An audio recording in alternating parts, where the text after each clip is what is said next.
Yo, what's happening, YouTube? I'm on my way up to Fort Lupton, and I wanted to use this time to rant about the concrete pump project, catch you up. Thank God YouTube limits videos to 15 minutes, at least for my channel. But anyways, this concrete pump project is, so we're not in the concrete business currently. We're just in the tire business. We got a traditional tire shop and a mobile tire shop, which I'll introduce later. But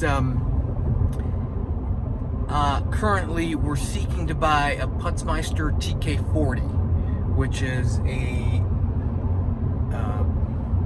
I don't know anything about, I don't know much about concrete pumps. We've been learning as much as we can in recent days, recent week or so.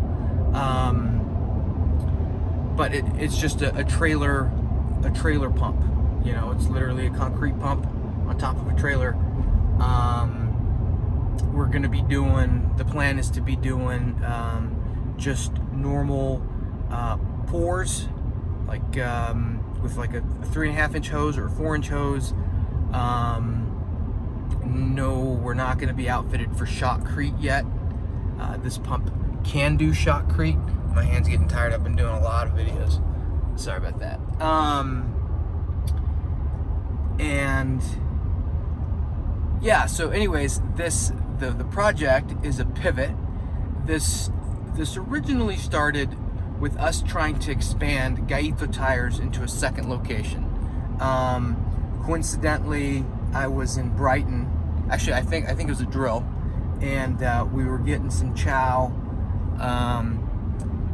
and we were in Brighton, Colorado, and I saw this vacant auto shop, this vacant commercial property that's clearly auto related. It was for sale. I looked it up immediately on LoopNet. The price was within something we could do. You know, it wasn't millions and millions of dollars, totally out of our budget. So I sent that to my broski and got him all excited. We were like, oh, okay, yeah, let's see if we can expand. It was a perfect location. It was right next to a shopping center. Again, the price was great. So we started moving on that, right? Then it turns out, you know, doing all the due diligence, one of the first things I check when looking at commercial property is zoning. Very important. I checked the zoning, and it turns out that it's not really favorable. I want to say it's in Brighton's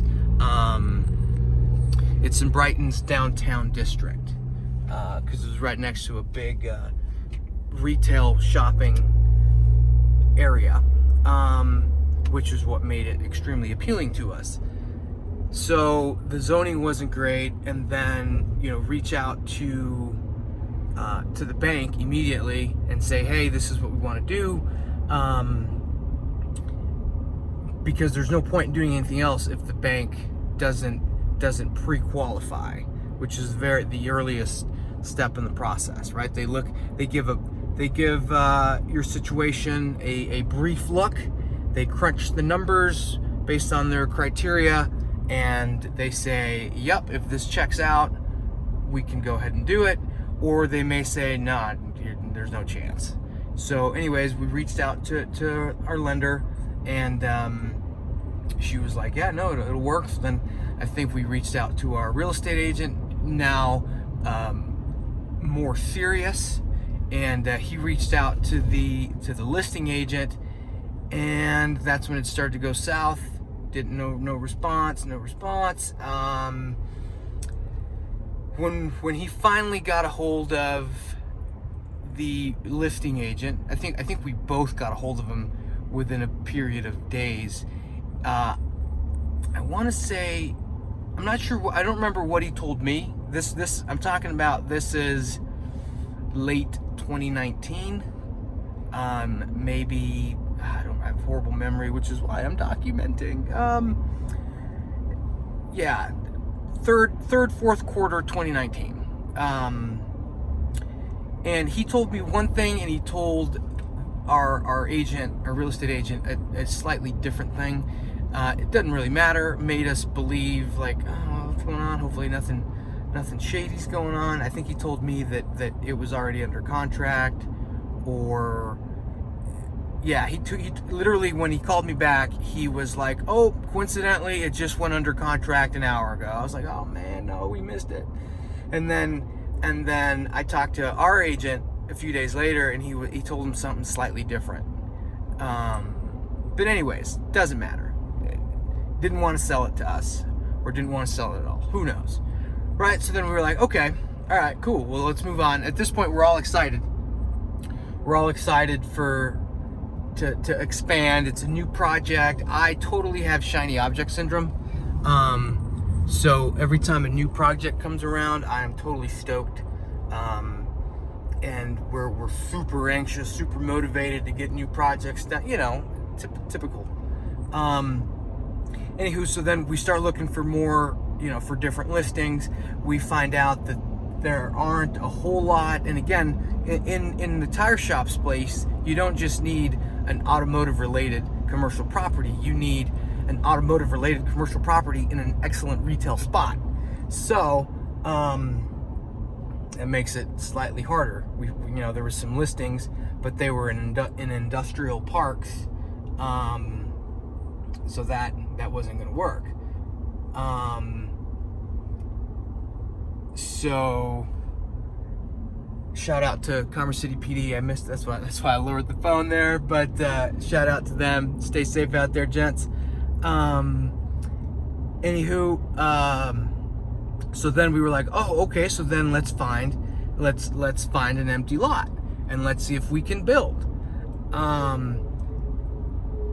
But then we were like, how much is that going to be? So then every time we go up to the shop on I-25, we drive by this business that makes giant sheds, steel buildings. So I was like, oh, let's see how much one of those is, and see if we can. Because for a tire shop, we're not. When you think of our tire shop, and you'll see it, don't think of Les Schwab, super fancy official building. No. We provide excellent service, but we look ghetto. Our service isn't ghetto, but we look very ghetto. So we don't need much. Literally, we just need 4 walls.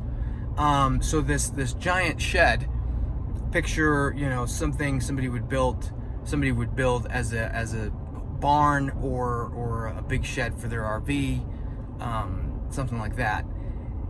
We were going to try and run our business out of it.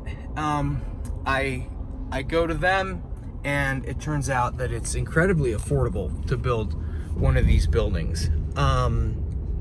So then that gets us even more excited because it's doable. It's within the budget. So now we're looking at buying an empty lot and constructing this business, this building to run a tire shop out of. So we're moving, we're trucking along, and then that project essentially dies, or we gave up on it, or we failed at it, however you want to look at it, because of this. We would find a lot, and then we would look into the zoning, make sure it was good to go, and then we would reach out to the planning, to the local municipality's planning board or committee, whatever it's called, and we would say, hey, we want to build a this type of building. And then they all said, the 2 or 3 we reached out to, or actually I think it was just 1, anyways, they all said, no, you have to build an actual commercial building.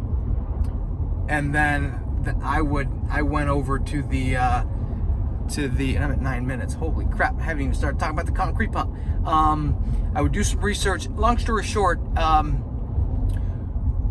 we were trying to do it all. We were trying to buy an empty lot, develop it, and establish a business.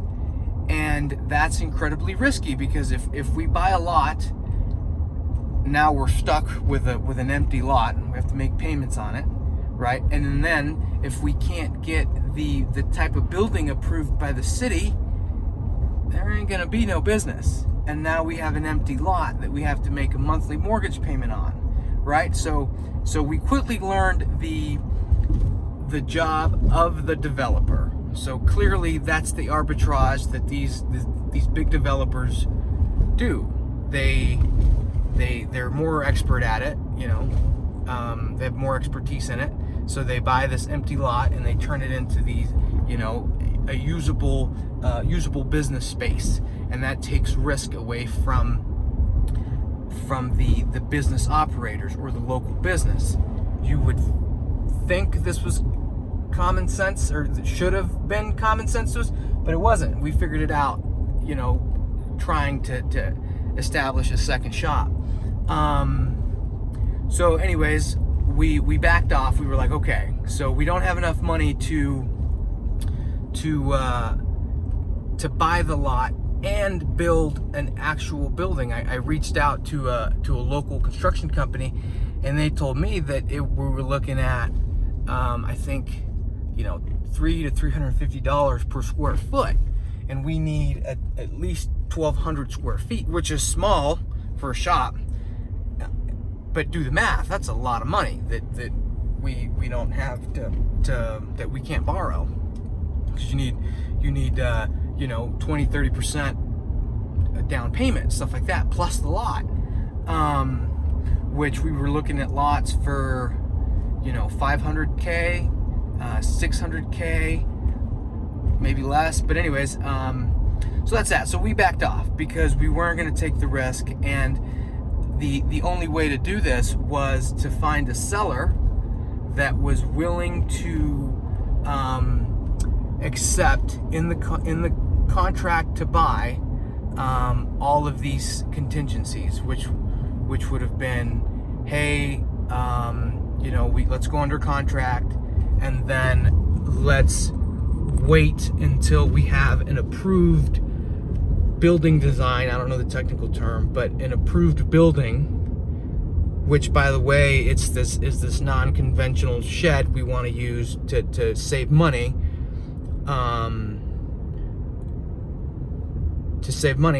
Which takes, I don't know, 3 months, 6 months. Anyways, we didn't ask, but we knew that it was going to be slim chance of a seller willing to dedicate that much time to us. In our experience, the seller allows for contingencies such as, you know, the basic stuff, inspections, lending, stuff like that. Something that takes, you know, 2-3 months, not all of that on top of getting a site plan approved by the local municipality, so on and so forth. Like we wanted to have our cake and eat it too. So we realized that was not likely. So we backed off. Or you know, essentially we failed. But if we failed, it was because we didn't have the right resources. So yeah, no, we failed, but because we didn't have the right resources, it would have been practically a suicide mission to try and force it, to try and make it happen. And in the next video, I'll elaborate why I'm highlighting that point.